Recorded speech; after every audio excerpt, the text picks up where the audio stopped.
While mass hysteria usually occurs from the twisting of truth to stimulate people's fears, picking at insecurities, excusing and even promoting impulsive and barbaric behavior, it can also be a way for a group and community to let out their inner inhibitions and come closer as a society.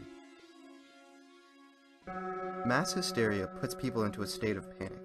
They can become confused and anxious, often responding to any high anxiety situation or any perceived threat without thinking and simply acting. Those affected can even become so anxious that they create things to become afraid of. This is the case in William Golding's novel Lord of the Flies, where the children, alone on the island with no rational adults, claim to see a beast who lives on the island, even though there is no beast. In this, mass hysteria can help a group to survive by remaining vigilant and careful, but it can also lead to irrational behavior and mass panic as every man tries to fend for himself.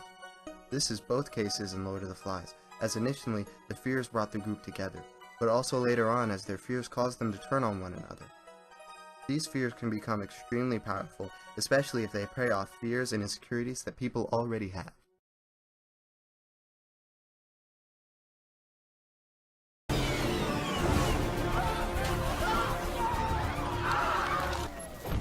The Narrows is tearing itself to pieces. This is just the beginning. If they hit the whole city with toxin, there's nothing to stop Gotham tearing itself apart from mass panic. How are they gonna do that? They'll be using the train.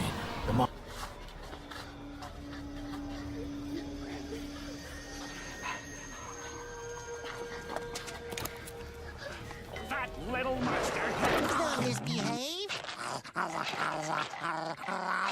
But there does appear to be something wrong with him. I'll say, I hope he's had his shots. Oh, of course. All of his shots. Affirmatory. For rabies, Yep. snailpox, and soft So shell let's dance. not forget the worst of them all. Mad snail disease. Looks like the rash has already started. Rash? There's a mad snail on the loose! Ah! Gary. Ah! The mad snail is coming! If he bites you, you'll turn into a zombie! He's just adorable. Mad snail disease is real! I'm a zombie! I've been bitten by a mad snail! I've got mad snail disease! Then I've got it! A snail just bit me too!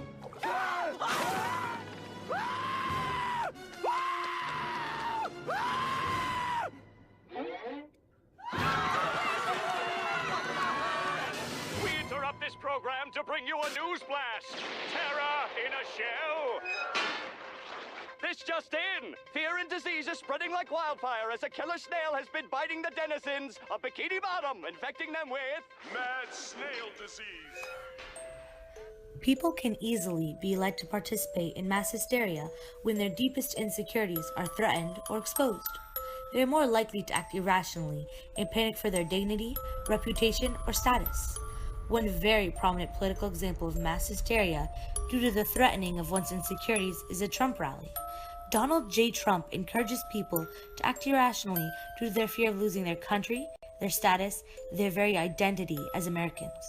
He induces the nation into a frenzy of paranoia, persuading his audience that everyone is out to get them. America isn't safe, and unless they disapprove of any new people or ideas, they will lose their country. He's playing with their sense of nationalism to promote chaos and intolerance, leading to mass hysteria.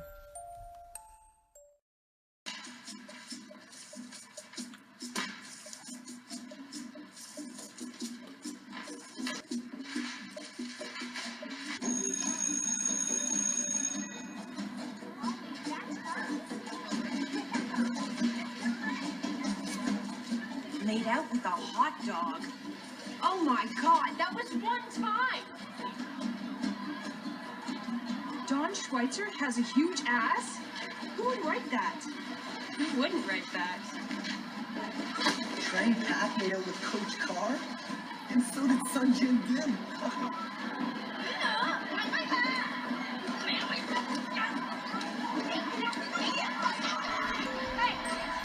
Another incentive for creating mass hysteria would be for someone to excuse or advocate absurd or even harmful behaviors, either accidentally or for an ulterior motive such as personal gain or selfish desire. This form of mass hysteria can be very dangerous, as history has shown us, by the mass extermination of a people based on the intolerance and personal conflict and mistrust towards them. Sie haben früher alle gelacht, diese Jungen. Sie haben das für einen Spaß gehalten. Sie lachen heute nicht mehr. Sie wissen, es ist ein blutiger Ernst geworden. Es war doch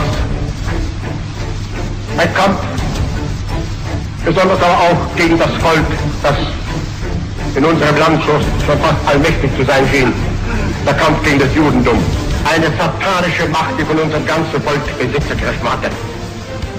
Die alle Schlüsselstellungen des geistigen, intellektuellen Lebens, aber auch des politischen und des wirtschaftlichen in der Hand gebracht hatte. After World War I, Germany suffered economically and many Germans were losing all hope. Then Adolf Hitler, Führer of post-World War I Germany, nurtured their hopes by convincing his people that the Jews had caused their pain and strife, stealing jobs, creating havoc wherever they went.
Mass hysteria is usually acknowledged as having only negative and harmful impacts on society.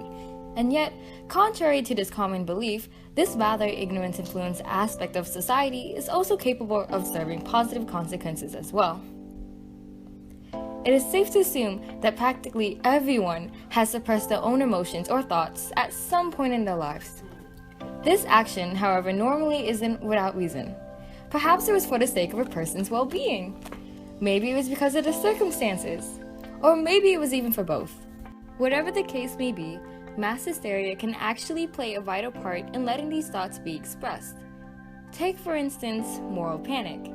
Moral panic can come from the inner feelings and inhibitions that are being kept censored and are just waiting to burst out. While this can influence havoc amongst the people, it ultimately acts as a catalyst for initiating social changes while, in turn, relieving the people of their suppressed emotions. An example of this would be in the popular movie The Hunger Games.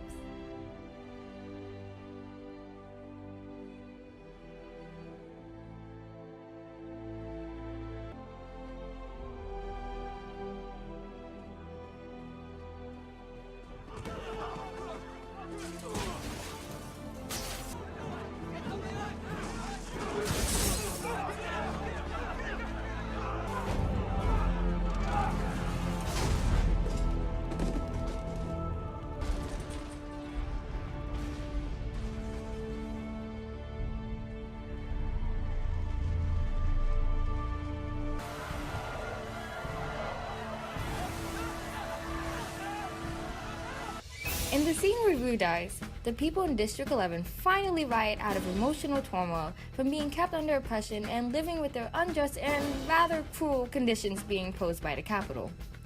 This riot is just one of the many upheavals that will later arise within the districts in rebellion against the games and ultimately President Snow. While this may have ensued in utter chaos and numerous deaths, the rebellion was ultimately able to change the system of governing in Panem and change the lives of those living in the districts for the better, which in turn connects us better as a society.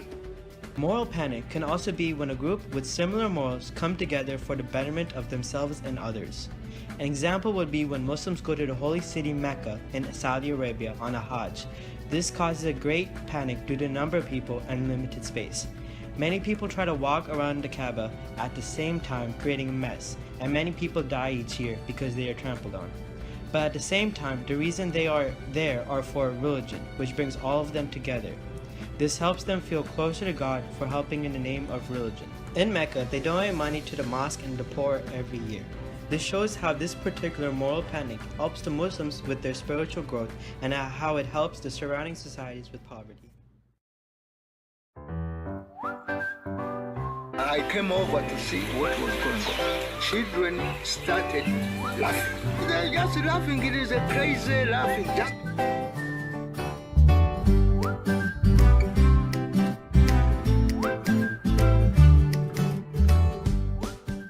All of a sudden, there was an epidemic.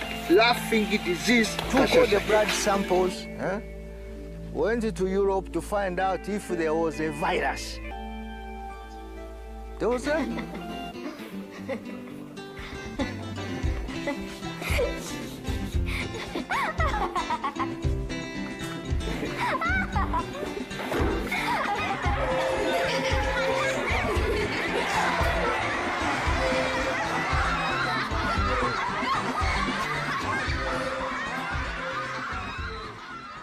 In conclusion, mass hysteria can bring out the worst in people. It prompts people to follow unethical social behaviors, such as attempting to create chaos by stimulating fears and attacking insecurities, while by all means justifying impulsive and deceptive behavior. We've seen many cases of these in movies, literature, and even in history. Yet, despite all of this, we shouldn't just completely overlook the positive consequences of mass hysteria. Although it isn't the most orderly way to do so, and it seems rather paradoxical, mass hysteria is also a method used to encourage social change in communities, relieve people of pent-up tension, and ultimately serve as a lesson for all. Classifying mass hysteria as either positive or negative would be an overgeneralization to it, when in reality, mass hysteria is simply a tactic used by people to prompt a certain belief.